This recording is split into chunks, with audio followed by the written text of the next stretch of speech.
삼성전자가 오늘 주주총회를 열었는데요. 이 자리에서 한종희 삼성전자 부회장이 발언한 내용과 관련해 언론의 관심이 쏠리고 있습니다. 먼저 러시아에 대한 제품 공급은 중단한 상태라고 밝혔고, 삼성전자의 인수합병 M&A와 관련해서는 시기를 특정하기는 어렵지만 적극 검토 중이다, 이렇게 밝혔는데, 관련 소식을 최진홍 이코노믹 리뷰 기자 연결해 자세히 알아보겠습니다. 최진홍 기자, 안녕하세요. 네, 안녕하세요. 네, 오늘 삼성전자가 주주총회를 개최했죠. 분위기 좀 전해주시겠어요? 네, 오늘 주총은 좀 비교적 차분하게 진행이 된 것 같습니다. 네. 다만 이제 코로나 상황에도 1,500명의 주주들이 현장을 찾아서 전년 주총 대비 1.7배나 많은 인파가 몰린 게 좀 눈길을 끌었습니다. 네네.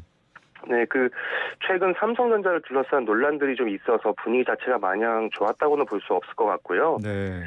갤럭시 S22의 논란과 파운드리 수율 문제, 우크라이나 전쟁, 해킹 사태까지 대내외 리스크가 많기 때문에 이와 관련된 질의응답이 좀 많이 있었습니다. 그렇군요. 예, 그래서 무엇보다 또 최근 주가도 좀 약세를 보이고 있어서 네. 삼성전자 경영진들이 이제 이를 해명하고 네. 또 사과하는 쪽에 좀 많은 시간을 할애한 것 같고요. 주총을 좀 앞두고 경영진들이 자사주를 매입하면서 책임 경영을 좀 강조했던 것과 좀 비슷한 맥락으로 보여집니다. 그렇군요. 네, 그 외에 이제 로봇을 비롯해서 앞으로 삼성전자가 좀 추구하는 미래를 보여주기도 했습니다. 네, 이제 하나하나 그걸 이제 또 한번 후반에 좀 짚어보기로 하고요. 네. 삼성전자 주총에서 한종희 부회장이 인사말과 답변을 했는데, 일단 네네. 이분 소개부터 한번 좀 부탁드릴게요. 네, 한종희 부회장님은 한종희 부회장은 삼성전자 DS 부문장 겸 대표이사 부회장이고요. 네. 삼성전자 TV 사업을 총괄하는 영상 디스플레이 사업 부장 사장으로 활동한 바 있습니다. 네. 삼성전자가 지난해 조직 개편을 시작하면서 이제 기존 IM 부문과 CE 부문으로 나눠져 있던 삼성전자 완제품 사업이 합쳐져 가지고요. 네네. DX 부분이 출범을 했는데 이제 이를 총괄하게 됐습니다. 네. 영상사업부 개발팀에 입사해가지고 이제 제품 개발 그룹과 디지털 그룹, LCD TV 랩장, 개발팀장, 개발 그룹장처럼 삼성전자 TV 연구개발 조직을 모두 거친 전문가고요. 삼성전자가 지금 글로벌 TV 시장 최강자로 이제 있는 네. 거기에 사실상 1등 공신이라고 볼 수 있습니다. 또 여당이지만 이제 사내 ESG 경영 전파에 좀 중요한 역할을 수행했고요. 그랬군요. 네, 또 이재용 부회장의 현장 경영에 좀 자주 모이는 모습을 좀 보여서 또 기자들한테 상당히 좀 익숙한 얼굴이기도 합니다. 어쨌든 이번에 좀 논란이 되고 있는 휴대폰 문제라든지 네. 그걸 총괄하고 책임지는 그런 사람인 거죠. 네, 그러니까 TV 사업 부분에서 워낙 높은 성적을 냈던 사람이 경영자이기 때문에 이제 그런 부분에 좀 착안을 해서 이제 여러 모바일 쪽에서도 좀 성과를 내야 된다. 네. 이런 좀 미션을 받은 것 같습니다. 앞서 이제 최 기자도 말을 했지만 러시아의 네. 제품 공급을 중단을 한 상태라고요. 네네네, 맞습니다. 지금 러시아가 우크라이나를 침공해서 러시아에 대한 비판이 좀 커지면서 이제 제재도 강해지고 있는데요. 네.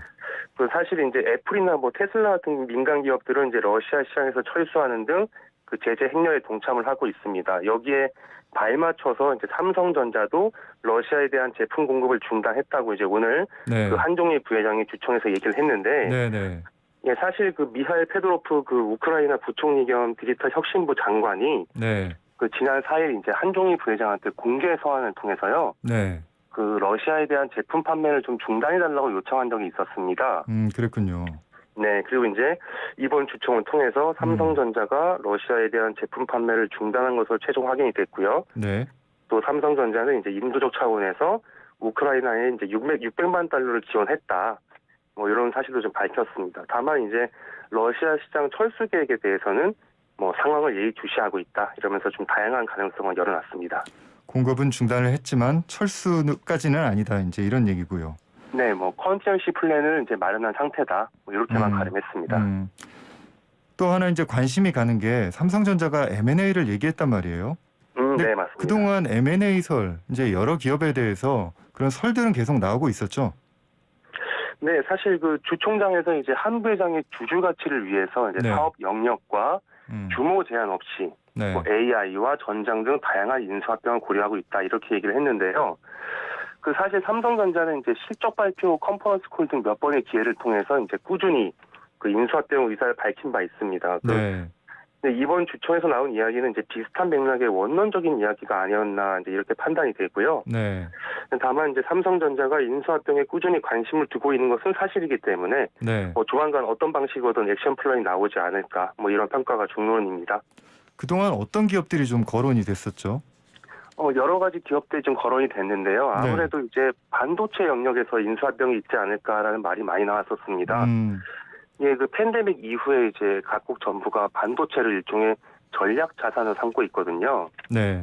네, 이런 상태에서 이제 비록 무산되기는 했지만 엔비디아가 영국의 암을 인수하려고 했었고요. 네네. 또 AMD는 자일린스 인수를 이제 확정하기도 했습니다. 이 외에도 많은 반도체 기업들이 이제 계속 합종 연행을 거듭하고 있는데 네. 특히 이제 삼성전자 같은 경우는 파운드리 쪽에서 뭔가 움직이지 않을까 예, 이런 이야기가 나왔습니다. 그 최근에 그 미국에 이어서 유럽에서도 네. 한 110조 원의 투자 계획을 발표한 인텔 같은 경우는 네. 그 지난 2월 달에 이제 글로벌 파운드리 시장 9위 기업이죠. 그 이스라엘 타워 세미컨덕터를 인수했습니다. 네, 그랬죠. 네, 또 TSMC는 또 역대급 올해 투자 계획을 발표하기도 했고요. 그래서 삼성전자 입장에서는 이제 미국 오스틴에 의해서 테일러에다가 네. 그 파운드리 2공장을 건설하는 등 광폭 행보를 펼치면서도 파운드리 시장에서 이제 그 이상의 인수합병을 이제 단행할 것이다.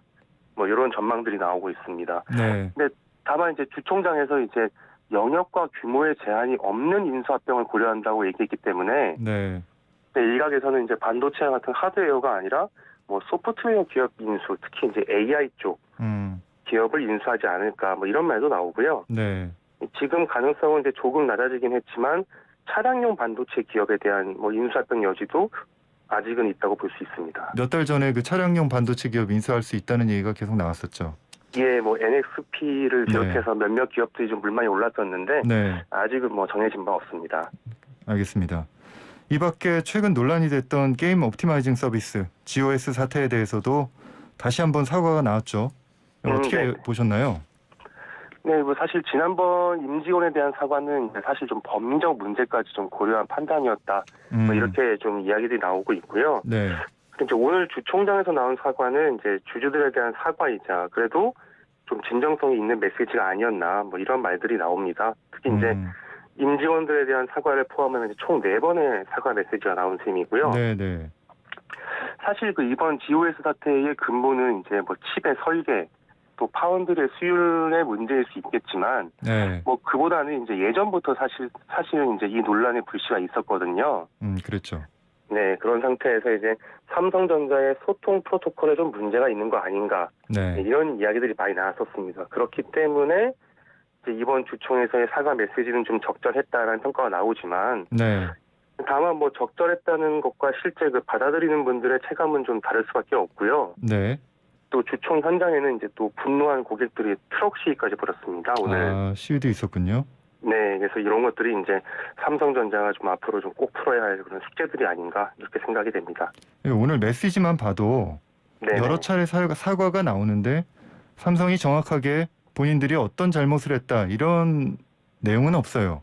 그러니까 마음을 살피지 못해 죄송스럽다 이런 얘기는 있지만 우리가 잘못했다 이런 내용들은 전혀 없더라고요. 예, 그러니까 그런 부분은 사실 좀 상당히 아쉬운 부분이고요. 네네. 근데 하지만 이제 GOS 사태 같은 경우는 삼성전자의 실책도 분명히 있겠지만 네. 어떻게 보면 이제 안드로이드 진영 전체의 문제일 수도 있기 때문에 네. 이 부분에 대해서는 좀 점진적으로 문제를 풀어가는 게 아마 삼성전자에 좀 유리하지 않을까 이런 판단을 좀 내린 것 같습니다. 혹시 그 네. GOS 관련해서 명확하게 우리가 어떤 잘못을 했다 이런 책임이나 사과 때 그런 내용을 명문화하면 네. 이게 나중에 법적 책임 지금 소송 움직임도 있는데 법적 책임에 대해서 좀 불리하게 작용할 수 있어서 그런 거 아니냐 이런 얘기도 있던데 그건 좀 어떻게 보세요? 네, 일단은 법리적 문제이기 때문에 제가 여기에 대해서 자세하게 얘기를 좀 하기는 그렇지만 네네. 예, 일단 업계나 지금 다른 쪽에서 나온 이야기를 종합했을 때 네. 삼성전자 입장에서는 그 문제를 당연히 좀 책임 소재에 대해서는 좀 민감하게 받아들일 수밖에 없고요. 네. 네, 그것들이 좀 확실하게 정리되지 않은 상태에서 구체적인 메시지를 냈을 경우에 또 그에 미치는 또 후폭풍이 엄청나기 때문에 네. 지금은 최대한 좀 몸을 사리는 거 아닌가. 네. 이런 생각이 좀 들고요. 다만 이제 그 한 부회장의 사과가 나온 상태에서 현재 정부에서도 조사를 좀 진행을 하고 있습니다. 네, 그렇죠. 네, 그래서 이에 따라서 좀 추후 상황을 살피면서 책임을 질 건 좀 명확하게 책임을 지고요. 네, 또 그렇지 않고 또 좀 서로 앞으로 함께 나아갈 수 있는 부분들은 또 같이 고민을 하고, 네, 뭐 그렇게 되지 않을까 생각을 합니다. 네. 어제 저희가 삼성전자 위기론 관련해서 한국반도체산업협회 전무와 인터뷰를 했어요. 근데 이제 전반적인 기조로는 전혀 문제가 없다. 이제 이런 입장이었는데 최 기자 생각은 좀 어떠신가요? 예, 일단 저는 뭐 기본적으로는 동의합니다. 근데 네네. 다만 이제 그 이강구도라고 하기에는 좀 네. 점유율 차이가 나는 편이거든요. 그렇죠. 한쪽은 TSMC는 50이 넘고 네, 맞습니다. 삼성은 17, 18% 차이가 많이 나죠. 네네. 예, 그래서 그 시장조사업체 트렌드포스에 따르면 이제 지난해 4분기 TSMC는 52.1%고 삼성전자는 18.3%거든요. 네네. 그래서 투자가 많이 나기 때문에 차이가 많이 나기 때문에 이제 일강 일중 정도로 보면 될 것 같고요. 네, 근데 점유율 격차가 조금씩 줄어들고 있어서 뭐 분위기가 꼭 나쁘다고 볼 수는 없습니다. 근데 그렇다고 이걸 또 낙관적으로 보기는 어려운 것이 네. 뭐 말씀드렸지만 TSMC는 올해 사상 최대 규모 투자를 준비하고 있고요. 네.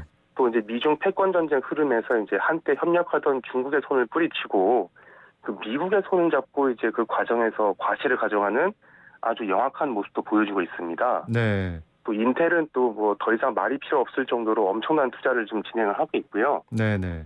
삼성전자가 과연 이제 반도체 비전 2030을 통해서 전략을 잘 추진하고 있지만 네. 과연 뭐 인수합병이나 여러 가지 좀 파격적인 선택이 없이 이런 경쟁자들과 좀 맞서 승리할 수 있을 것인가? 이건 좀 생각을 좀 해볼 필요가 있을 것 같습니다. 네. 네, 그리고 이제 사실 네네. 네, 어제 인터뷰 중에 또 논란이 된 부분이 뭐냐면 시스템 네. 반도체 산업과 관련해 TSMC, 인텔, 삼성전자 이렇게 비교를 하면서 이제 삼성전자 기술을 높이 평가하면서 인텔보다는 현재로선 우위다. 이런 전망을 내놓았는데 이거는 전문가들 사이에서는 좀 어떻습니까? 의견이? 예, 뭐 수율 문제를 살짝 얘기를 좀 하자면요. 네네. 네, 사실 이게 지금 회자되고 있는 삼성전자 파운드리 사업부의 수율은 그 원칙적으로 공식적인 데이터는 아니고 이제 영업 비밀입니다. 예. 네네. 다만 이제 몇몇 수준에서는 이제 좀 낮은 수준이라고 좀 보이는 것은 사실이긴 하고요. 네. 네, 주총에서 삼성전자도 이제 이를 인정했고 사과를 했습니다. 네, 근데 사실 이 수율 문제 같은 거 가지고 이제 삼성전자 전체 반도체 경쟁력을 좀 재단하는 것은 좀 무리가 있을 것 같고요. 특히 이제 TSMC는 이제 파운드리 기업이기 때문에 뭐 네. 굳이 비교한다면 삼성전자 파운드리 사업부와 비교하는 것이 맞고, 그렇죠. 예, 또 인텔의 경우 이제 뭐 좀 몇몇 이견은 있지만 종합 반도체 기업이라서 또 삼성전자와 비교할 수 있겠지만, 네. 또 세부적인 내용을 보면 또 포트폴리오의 차이가 분명히 있습니다. 네, 그렇죠. 즉, 그 반도체 기업이라고 해서 모든 걸 이 동일선상에 두고 비교하는 것은 각자의 주특기와 영역이 조금씩 다르기 때문에 좀 미묘한 감이 있다고 보고요. 그래서 어디가 더 기술력이 좋고 어디가 더 나쁘다 뭐 이렇게 단적으로 얘기하는 건 좀 어려울 것 같습니다. 네. 제가 좀 말씀드리고 싶은 거는 삼성전자가 이제 시장 상황에 맞춰서 모든 걸 한 번에 보여주는 기업은 아니고요. 네. 네, 또 모든 게 장단이 있듯이 삼성전자가 이제 반도체 시장에서 파운드리와 메모리 등을 한 번에 처리하는 그 원스톱 패키지를 자랑하지만 이는 또 파운드리 파트너들을 유치하는 거에는 또 마이너스가 될 수 있거든요. 그렇죠. 예, 그런 해석도 분명히 있죠. 네, 그래서 정리하자면 결국 중요한 거는 이제 삼성전자의 기초 체력과 투자 의지고요. 모든 역량을 좀 일률적인 잣대로 구분할 수 없으며 뭐 이런 상황에서 삼성전자는 지금까지는 잘 해오고 있지만 앞으로는 좀 어려울 수도 있다. 네. 예, 좀 고난이 좀 있기 때문에 이런 것들을 좀 성과를 낼 수 있도록 노력을 해야 된다. 뭐 이런 것들이 좀 전문가들의 의견이라고 볼 수 있을 것 같습니다. 네, 삼성전자가 파운드리 사업부에 대해서 경영 진단을 한다고 밝혔기 때문에 어쨌든 내부적으로도 지금 뭐 비상 상황인 건 맞는 것 같습니다. 네, 네네. 오늘 말씀 고맙습니다. 네, 감사합니다. 네, 지금까지 이코노믹 리뷰 최진홍 기자였습니다.